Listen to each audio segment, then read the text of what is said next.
I started experiencing these depression symptoms, and I was talking to my doctor, and she's like, yeah, all your shit is like getting back in order to like being a normal human being. Like all that PTSD, you know, I was diagnosed with PTSD, all that stuff is kind of resolving itself, and it takes years to unlearn all that trash and like fix ourselves.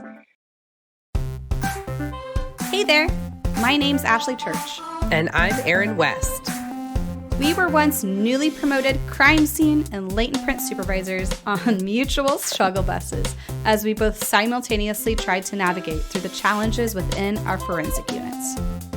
Now we run a business where we create tools and resources that we wish we had had to make these transitions easier. We like to talk about the experiences we've had in the forensic field, the good, the bad, and the ugly, in the hopes to create awareness around these issues and move the needle forward to create positive change in the forensic community. So if you're a forensic professional, regardless of your years of experience, who's not afraid to dive into real, raw, and sometimes uncomfortable topics, you're in the right place. This is the Forensics Unfiltered podcast. Before we start this episode, our guests would like to share a disclaimer that the opinions shared are their own and not representative of their current or past employment. Now sit back, relax, and enjoy. All right, guys, welcome back to Forensics Unfiltered. We're actually here in National Harbor, Maryland at the IAI conference. And today we'll be talking to Miss Kat Pope. I'm sure you've heard of her before, but for those that don't know you, Kat, can you introduce yourself? Hey, oh my gosh, I love National Harbor. Did you see the creepy statue of the guy that's like halfway underwater? Yes, it's like right out by our hotel. There's a lot of statues. We walked around when we were first walking around. I was like, "Are those people real?" Oh no, because there were a bunch of people just standing. They're very good. Their statues. So yeah. I actually grew up in DC, and just outside. My parents were DC first responders. My dad was a firefighter, and my mom was an ER nurse, and they actually met at the hospital. He asked her for a pen, and so I was born in DC at the hospital that she worked at, and my sister was born there too. So I grew up in the DC area, and I just love it there so much. I love DC too. I worked up here for a long time, and I love this area. I would totally move back. Tell us a little bit about your background and, what you're doing now. Awesome. So I'm currently NamUs Regional Program Specialist, which basically just means I assist law enforcement, medical examiners, and coroners with the resolution of their cold, unidentified, and missing persons cases. If you're not familiar with NamUs, check it out. It's an namus.gov. And it's a federal program that's totally free for everyone in the United States that works in some sort of criminal justice capability, professional status.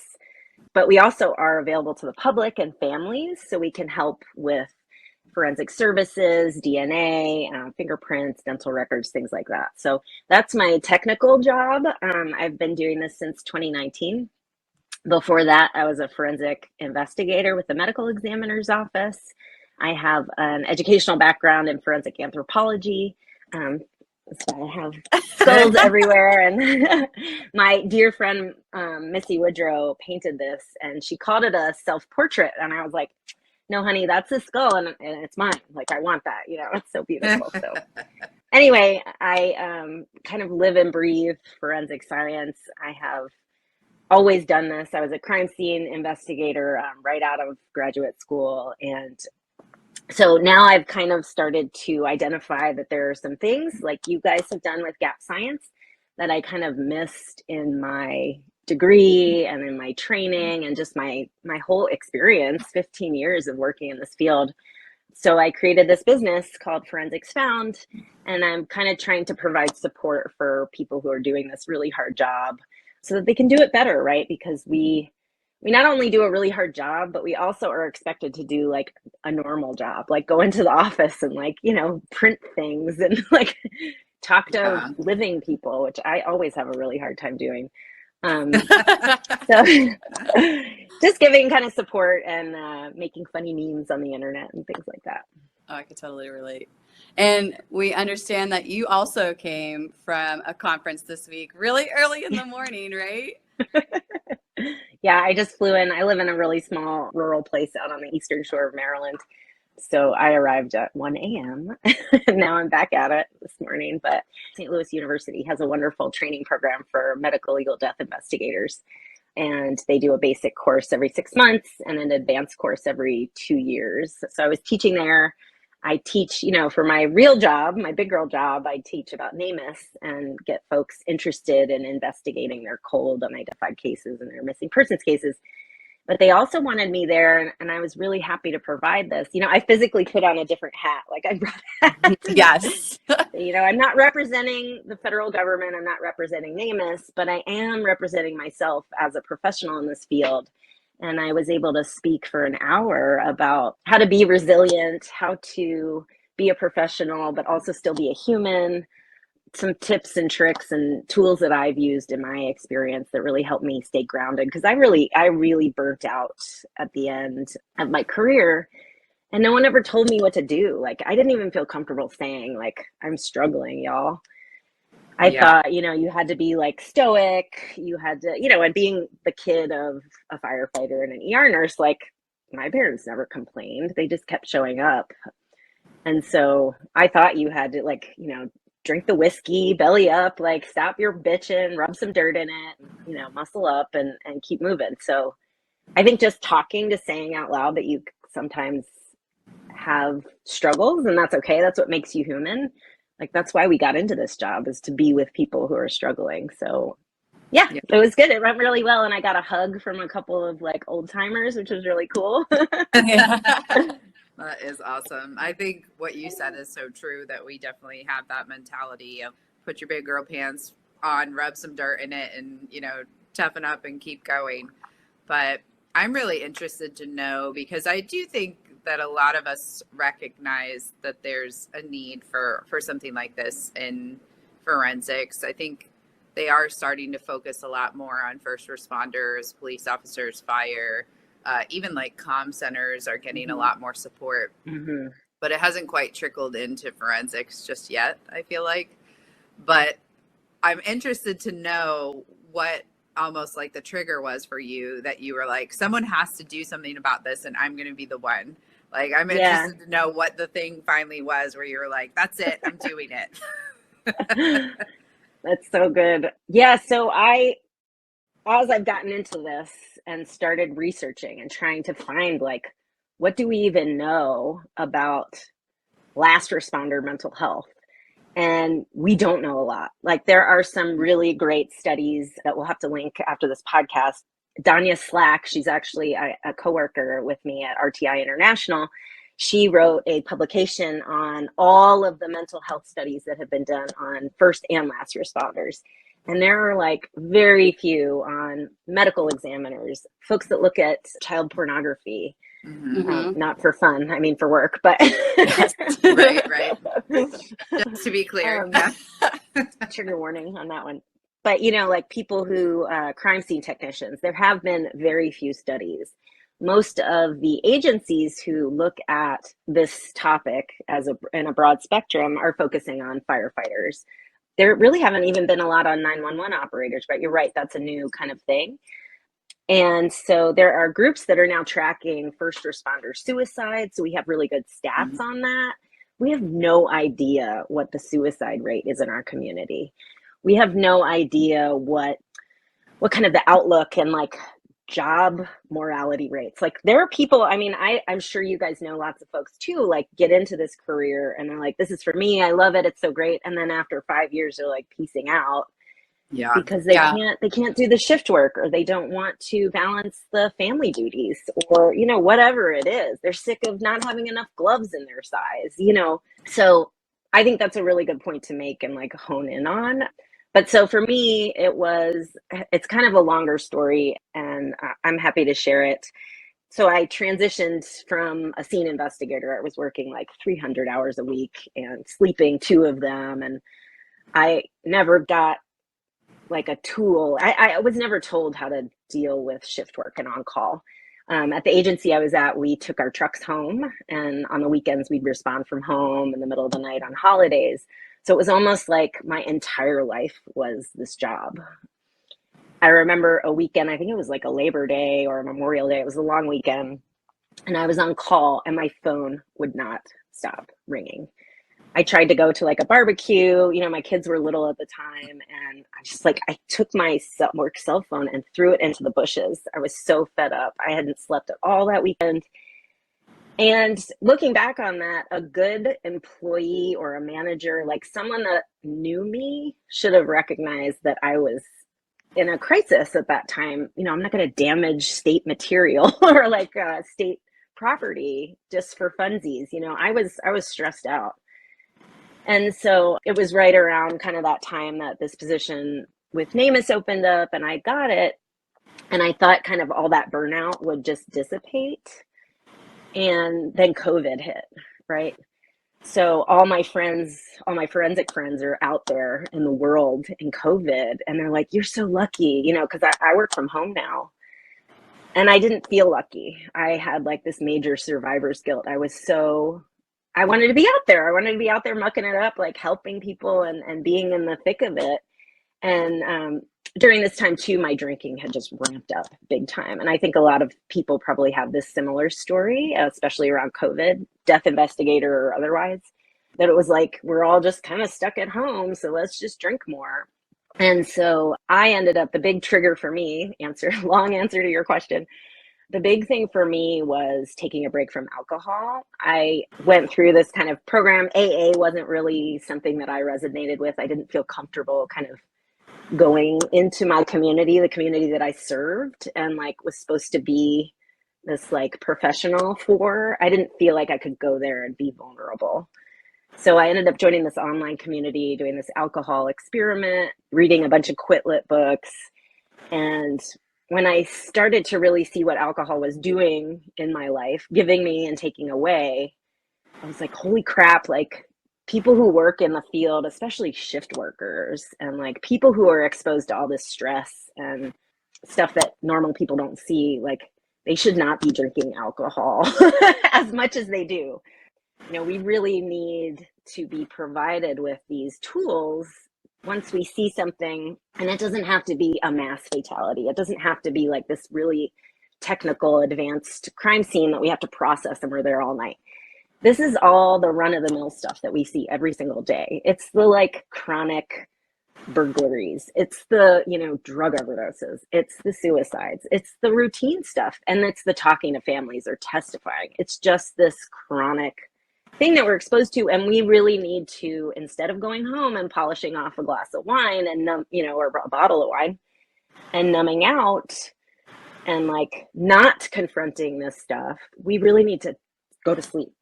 Like we need to let our brains stop. And we rest. even have Yeah. problems with that. Yeah. I think it's interesting that you say that it's alcohol. And I think that there's probably, people listening to this that resonate with that. Like, oh, I do go home and have a glass of wine or 2 glasses of wine, but it's not just alcohol, right? I mean, it could be you're eating too much, you're eating too little, you're working out like obsessively. You are like, there's a variety of behaviors that we've seen forensic professionals do that are essentially the same thing, that are like outletting or like trying to decompress that in some other unhealthy way, right? So you may think like, oh, that's not me. I don't go home and drink a glass of wine, but it could be some other things, some other thing that you're dumping that into, right? 100%. Many of us learn, it's like we have to compartmentalize. We're supposed to keep these things separate. And this is another thing I'd love to talk about is like, what is work-life balance when you have that work cell phone at home? When you're working shift work and you're not consistent with your hours or your sleep or your days, and people stop relying on you. I know I felt that big time. Like my kids and my husband wouldn't even rely on me to come home. They would just they went about their business. And I'm like, oh, I'm not needed here. I'll like do overtime, or I'll fill in for this shift. And it just snowballs, right? So drinking for me was the thing that kind of, I was like, oh my gosh, I was using alcohol for this, and what I really needed was this. And then I was like, there are probably tons of people, like you said, who are doing other things that aren't thinking like, oh, this is affecting me. I should probably talk about it or think about it or consider it and then do something different. So that's how I really kind of started. And it's huge. It's like there's so many things that I'm finding now that I want to address and help with, but I'm only one guy. So Yeah, I no, love it. That's amazing. yeah. And I completely relate to the stuff you're saying. I think the first agency I worked at, I was definitely numbing myself, but that was the culture too. Like we were all Yep. so stressed. And so it's like, all right, when are we all going out? You know, that type of thing. And we would enjoy that together. But it really wasn't until after I left the field where I really understood how much it was affecting me. And it's funny that you say work-life balance, but there is no balance when No. I felt like they essentially controlled my life. You know, even if you're not on call, you can still be like, there may be a major case that comes in. Just having another phone tethered to you, like I didn't understand how much that was increasing and ramping up my anxiety. And then court too, like it can be something like that where it's like you have a scheduled day off and now like all of your plans are derailed. And all of that, like you said, it just like snowballs into, you feel like you're trapped, you know, and Yeah. no one teaches you how to handle those emotions. We're just like, especially in forensics, it's just like suck it up, buttercup mentality. But the reality of it is something's got to give because like you said, the burnout rate, and we see it too, 3 to 5 years, that's all we got. And it's like, Yeah. we're going to die as a science if we don't figure out how to help our community and retain those people. Because that's, I mean, we all went to school for a really long time. We love the field. And it's like, it should be a giant red flag that we're willing to just leave it after 3 to 5 years and walk away and do something else. Yeah. I mean, for sure. And I remember my mentor, he was, he was in it for 40 years, I think. I remember him doing things where I, as a young, like 20 something year old, just like fresh out of college. And we used to argue all the time, because he didn't go to college at all. He just like was in the, in the job. He was an EMT. He was a death investigator. That was his life. Wife was a nurse. And I remember him doing things that I was just like, this doesn't feel right, entering houses without even like acknowledging family. He just had this huge barrier, and he would always give me crap like, oh, you're educated. I didn't need to go to college. I got a PhD in hard knocks, and he'd say all this stuff, but he taught me a lot about the science, and I love him. He's deceased now. And I thought of him as a father figure, but at some point it's like, how do we also balance this need for, to be a scientist, not to have any expectation at all when you go onto a scene, and to be a clean slate and ask specific questions, but still be a human and be able to not necessarily be vulnerable with your families, because we do have to have that wall up, but also you still need to generate trust with these people that you're talking to. You need to respect them and give them respect and have them respect you. Yeah, that is hard. It is a challenge. I have always tended to be more like you were talking about your mentor. Like when I go to scenes, I do have a preference of, I just don't want to, communicate with the individuals that are there or anything like that. That's the easiest way for me to kind of separate Sure. like what's going on with that scene from all the emotions that those people are having in that moment.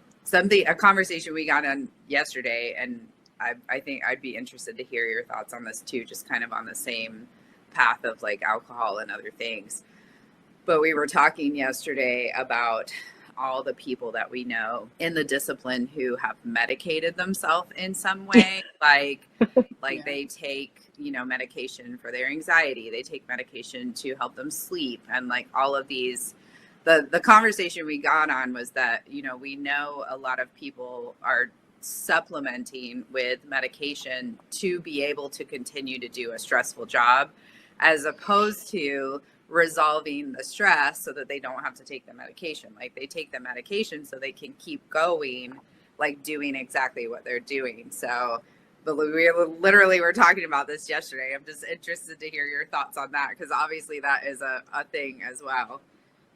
Yeah, and I'm not a medical professional at all. If it bleeds, I'm leaving. But if, and my experience is my own experience. For me, like when I started, I did talk to my doctor when I was kind of all, I call it twirled up, in my dark days. And she was like, she also gave me, as anti-anxiety medication. She wanted me to go to AA. She told me to quit my job. She sent me to the EAP therapist, who I made cry because I was talking about dead things. Oh no. Yeah. I know. So yeah, that put me off therapy for quite a while. But I think we do have this preference to just like continue to put things in a closet and ignore them. And like, if we can medicate them out, even better, like keep it moving. So I am all for medication. So I've been alcohol free for 2.5 years, and I started experiencing like depression symptoms.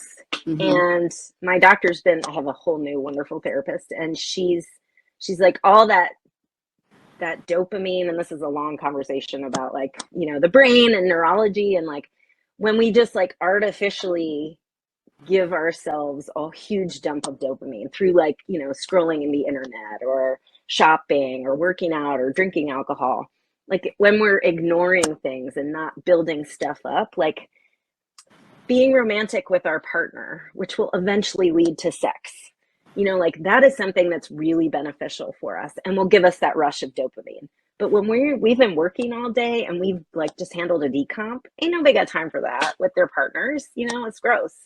So what we do instead is drink like, we drink some wine and maybe like surf the internet for cute girls, whatever. Yeah. And anyway, so once I'd kind of rebalanced myself and stopped drinking, I've got my sleep in order. I've got this outlet. I do a lot of journaling. I have a yoga. I do yoga once a week. I love to meditate. It's not long and it's not pretty, but like I do these things because I know that they'll make me feel better, because it's something I build up and work towards. Anyway, so I started experiencing these depression symptoms, and I was talking to my doctor, and she's like, yeah, all your shit is like getting back in order to like being a normal human being. Like all that PTSD, I was diagnosed with PTSD, all that stuff is kind of resolving itself, and it takes years to unlearn all that trash and like fix ourselves. So I am taking medication and antidepressant. I feel so much better. I'm not anti-medication. I just think that you also have to also do the work and like figure out, our bodies are meant to like run and function. And when we're putting ourselves in these crazy ass positions where we're like out all night or just constantly thinking about dead people and like crimes and stuff, like that's not natural. And so our brains are trying to like resolve that and come back to some homeostasis, and we just keep like pouring booze or like other stuff on it, and it's hard. So it's interesting the mechanisms that you described. It sounds like we're on like a similar journey, and I definitely also had like anti-anxiety meds, but I also that was like part of postpartum too. But it takes a lot of work, unpacking all the shit in therapy, doing the journaling. Meditation feels weird to me, but I still try it. I've learned to like yoga a lot, stuff like that. And like you said, it has taken years, and I still don't feel like I'm out of the fog yet. And the sad 100%. part is if we just equip the new people coming in with this stuff and have them do this stuff at the beginning, it won't take years. You know what I mean? Yep. Oh my God, this is like so huge, because this is what I want. Like I want these young people coming in, because I think they're going to start expecting it too. Because like feelings weren't a conversation when I was a kid. Ew, like feelings now. But like they are, like I'm raising my kids to talk about their feelings. And so anyway, I think that is like so huge, to just be able to let students know And that's probably a part of it, man. Like, I thought that this career was like so cool and like it's everything I wanted to do and like I was going to give my all to it and everything. And then like you show up at like a morgue with, you know, these autopsy techs and these like doctors and these admins and these other investigators, and they're all weirdos and I'm a weirdo, and they all have different educational backgrounds. They come from different cultures, and you're not like set up for that. You know, you were just, at least me in my experience, like I was just at a university, you know, I'm like, Yeah. the job doesn't look like I thought it would. And I thought like, you know, I'd be wearing, I didn't think this, but like some people think they're going to be wearing high heels and working in like sexy suits and like getting DNA evidence back in like 2 hours, you know? So it's like, we're really set up to fail. Sometimes it feels like, and like you said, it takes, you know, nobody ever freaking talked to me about like how to be a parent while also doing this job. Oh yeah. Ever.